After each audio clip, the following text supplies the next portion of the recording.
I'm Logan Crawford, and right now on the Spotlight Network, we're honored to feature Dr. Thomasina M. Portis, author of a powerful book. It is called Through the Eyes of This Black Woman, Continuing to Rise.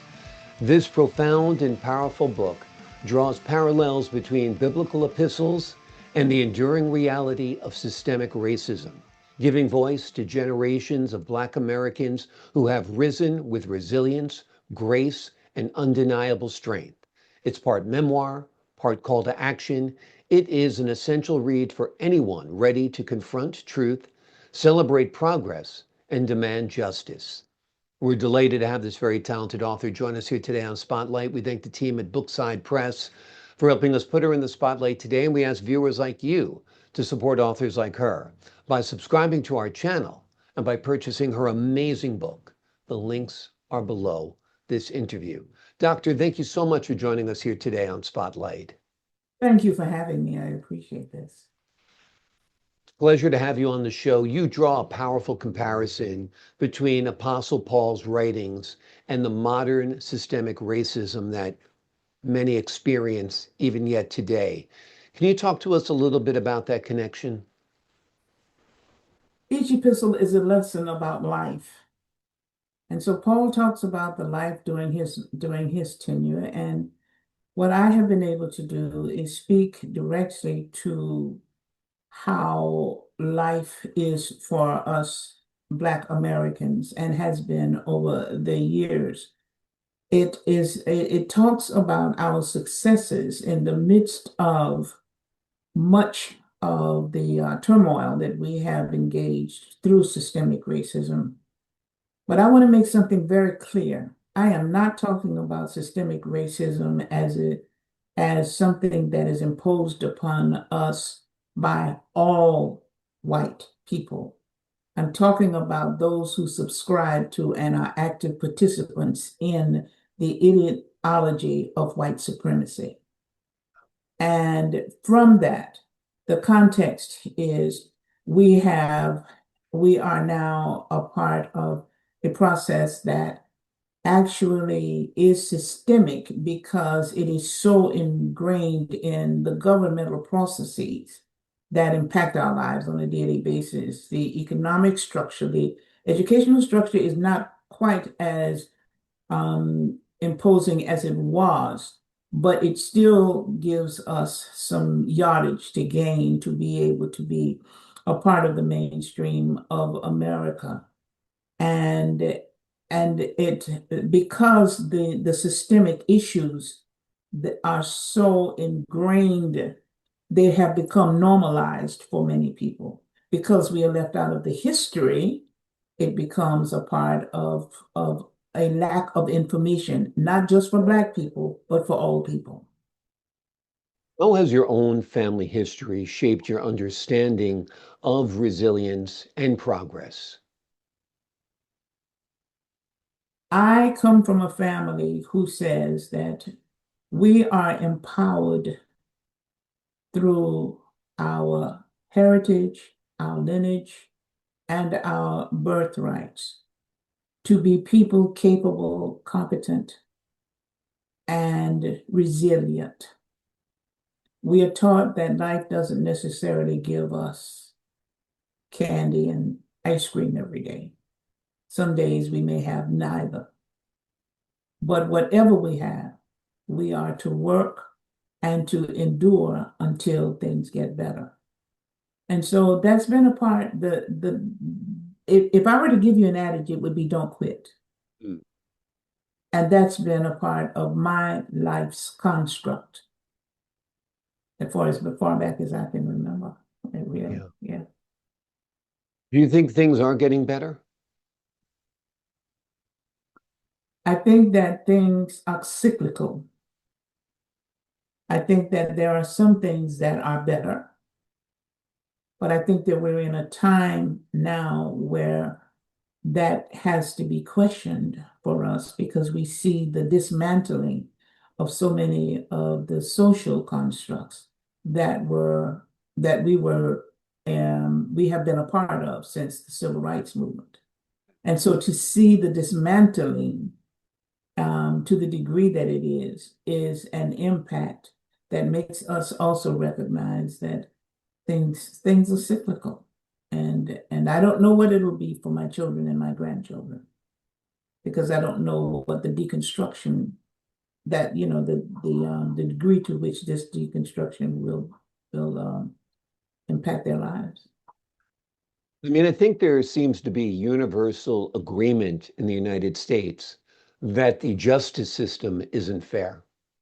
I mean, we never would have elected a president who's a convicted felon of multiple felonies if people believed that was true. And hear me out. And the same thing's true of all of the incarcerated Black men in this country. They weren't given the same shot at justice as affluent white males are. And in part, that's economy, but our justice system shouldn't be based on economy, based on the ability to hire a high-priced lawyer. What Mhm. are your thoughts on that? I think that you're spot on when you talk about the injustices and the inconsistencies and the inequalities and the inequities. Those are the things that I heard you say as you were listing them. The truth of the matter is, we live in a system that is dominated by the belief. I'm talking about the inherent belief now, not everybody's belief, but the inherent belief of our system actually says that there is a hierarchy, and the hierarchy has to be with the whatever allows the economy to flourish and to flourish for white white people in general. So we are the ones, meaning us as Black people, who will be the initiators and the generators of that economic structure, no matter what. So even though it ought not be, as you said, the reality is economics really is the bedrock of the concerns. With power comes money. Exactly, exactly. And with money and power comes better education, access to better education. Everything. Like we said, equity in the criminal justice system, a voice in politics, Yeah. um, a voice in the community. And what do you hope legislators and faith leaders take away from reading your book, particularly in regards to empowering the community, like we just discussed? My book really is to us. It's information for others. But I hope that what my children and my ethnic group will understand is that we have never not risen in the midst of all of these roadblocks. We have always been a people who have accomplished despite the kinds of things that are pervasive in our society. And so now that we're in this conundrum, I am saying we will do it again. We know how to do this. It isn't about the fairness of other people. It isn't about the lack of understanding that others may have. It's about the resilience and the determination that we have as a people, meaning the ethnic group of us Black people, that says that we have the ability to rise above this, and we have the ability to succeed. And I believe that we will. Hard when Black people are still a minority in this country. Mhm. Um, so the odds are kind of stacked against Black people in this country, particularly when we do talk about systemic racism. The systems have to change. Mhm. Um, Talk to us a little bit about the dangers of economic and civic suppression through formal education, as you outline in your book. It's been the core, actually, of what has been the determinations of how we can be held back. The economic deprivations that have been pervasive for us have then led us to be people who have not been able to rise into the economic structure. Affirmative action, for example, has been cut out. And now the student loans have been risen to the point that it creates another economic vacuum for us. So these kinds of realities are ours. But I want to say something. I want to say that minority for me means number. And we are outnumbered, but being outnumbered has not stopped us from being a people who still, despite this reality, not only do we survive, but we rise. That's what continuing to rise means. And I have seen it in my years of living. So I don't believe that it's going to stop us, but I do say that you are absolutely correct when you talk about the systemic factors that impact our lives. They do. They do. It's very, but I also believe that each of us is impacted because none of us is any greater than the other.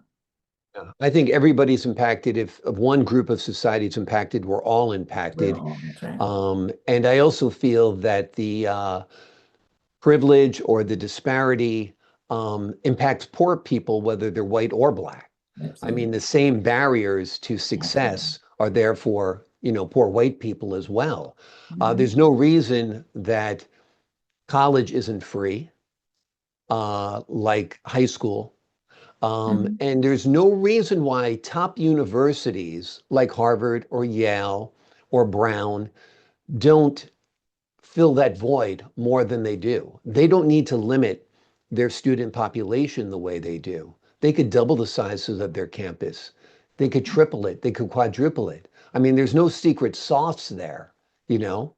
History is history, philosophy is philosophy, chemistry is chemistry, That's right. you know? So there's a lot of ways that these schools with huge endowments could empower generations of people. Let's talk a little bit about what your goal is for this book and what you hope readers take away from it. I hope that the readers who are not Black will take away a rich history, an understanding of the richness of our history and how it impacts all of our lives, the kinds of contributions that we have made and continuously make to this in American society. I want them to know that because the American history story does not give it. I want them to understand that, like every other ethnic group, we are indeed an intelligent group of articulate people who know how to help others. We have always been the helpers and the supporters, but we are also leaders. And I want them to know that we have the same capabilities as anybody else who breathes, who walks, who eats, who sleeps, who thinks. That's one of the things that I want in general. But for us as as in my Black community, I want us to know that nothing has ever stopped us. And what is happening now in America is a part of the psychic that believes that there is power in a physicality, not in a person, because it's all the physical stuff. You're talking about who I am as a Black-skinned person, and I'm talking to you as a white person. You're talking about who I am as a woman in this Black skin, and I'm talking about the consciousness of dominance in the pervasive reality of white maleism in America. And those kinds of things create a psyche that permeates because it's in the belief. It's a belief system. And I am saying that that belief system can be whittled away at, and we can, as we always have, continue to rise. And Agreed. that's what I want everybody to understand. And it We're is a not very, afraid. it's a very powerful message, like you said, from black to white to every color in between. The message of your book is a powerful one. Mhm. And it'll mean different things to different people, but we do have to keep on whittling away at the belief system that disempowers groups of people in this country. And we have to be more fair. That's what it comes down to. We have to be more fair.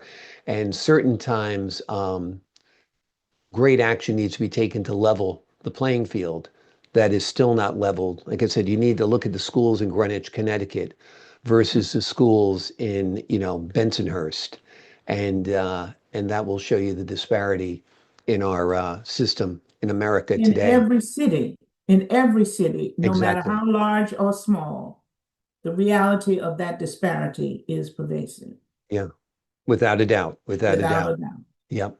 The name of the And the book is, continuum, may I say this? The continuum, you were talking about places like Harvard and Brown. The continuum is how closely knit that is because those systems really develop and move more along the lines of legacy than they do in opening up to the mass community, even to white people. If well, you're they not want a to part keep of it that an legacy, it's exclusive. difficult. It's not an exclusive country club if they let more people in, right? That's exactly correct. But And it's that's what they're now it trying. is now those and a few others, like Stanford, for example, these schools are run really to regenerate the same kind of of consciousness.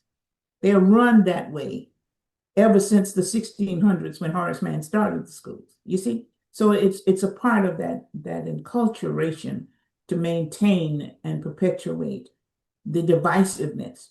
And for other people of color, I am saying you understand that you're not alone.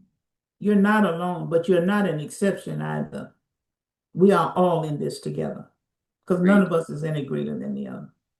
Amen to that. Without a doubt, the name of the book is Through the Eyes of This Black Woman, Continuing to Rise. It is a profound and powerful book that draws parallels between biblical epistles and the enduring reality of systemic racism, giving voice to generations of Black Americans who have risen with resilience, grace, and undeniable strength.